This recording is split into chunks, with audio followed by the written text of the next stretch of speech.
चर्चा होने जा रहा है, 16 घंटा की चर्चा है, से भी आप शामिल होने जा रहे हैं, उस पर क्या कहना है? पहले तो ये आपको स्वीकार करना चाहिए, दो अलग विषय हैं।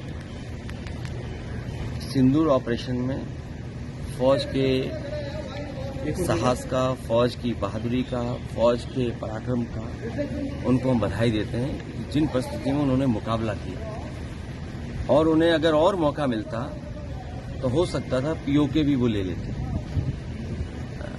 जहां तक पहलगांव का सवाल है, जब चर्चा पहलगांव पर होगी, उससे पहले भी एक घटना हुई है, आखिर उसकी भी जानकारी अभी जनता को नहीं मिली है। और आप तो जागरूक लोग हैं, पहलगांव में क्या हुआ और उससे पहले जो हमारे जवान शहीद हुए उसकी भी जानकारी और सच्चाई अभी तक नहीं मिली। तो आखिरकार आतंकवाद और आतंकवादी घटनाएं बार बार क्यों हो रही बीजेपी की सरकार में, सवाल तो यही है। और फिर अगर घटना पहलगांव की हुई तो जो टेररिस्ट थे वो आसमान खा गया, उन्हें क्या जमीन खा गई उसको आखिरकार। सर, उत्तर प्रदेश के जो मुख्यमंत्री हैं, सबसे ज्यादा दिनों तक मुख्यमंत्री रहने का उन्होंने रिकॉर्ड कायम किया है। ये कोई रिकॉर्ड होता है?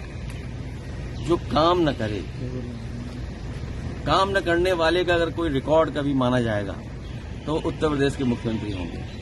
और दूसरे का काम अपना काम बनाना, और डबल इंजन की सरकार। सोचिए, अभी तो दिल्ली वालों को ही नहीं पता है कि वो अंदर ही अंदर सुरंग खोद रहे हैं।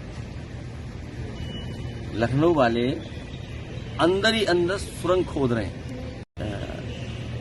विदेश नीति हमारी असफल रही है।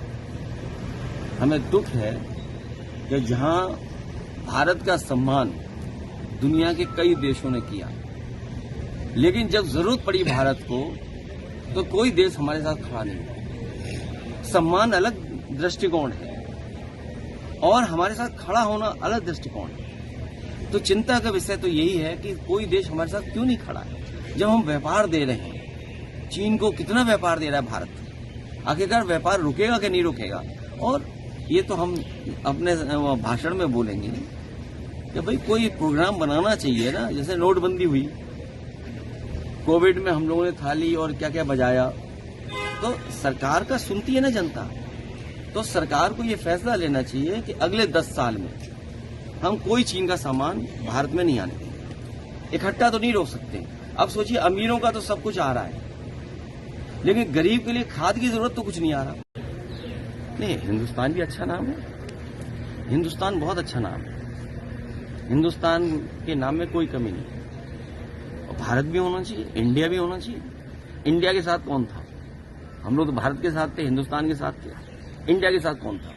ये जो कहते हैं ना नवाजवादी, सुना होगा आपने कभी कभी, हमारे लिए नवाजवादी कहते हैं। दिल्ली में भी कहा, यहाँ एक कोई सांसद है हमारे नवाजवादी कह रहे हैं।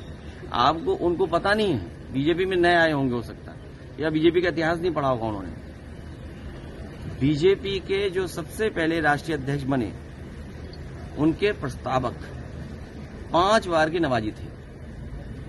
और जब अधिवेशन हुआ उसका खर्चा भी कुछ लोगों ने उठाया था। ये विषय आप पर है, आप लोग रिसर्च करके सच जरूर जनता को बताओ। सर, एक मौलाना ने सवाल ये उठा दिया था कि जिस तरीके से पहनावे को लेकर वहां पर गई थी मस्जिद को लेकर, क्या पहन के आए लोकसभा में बताओ? मस्जिद के अंदर नहीं, लोकसभा में क्या पहन के आए बताओ?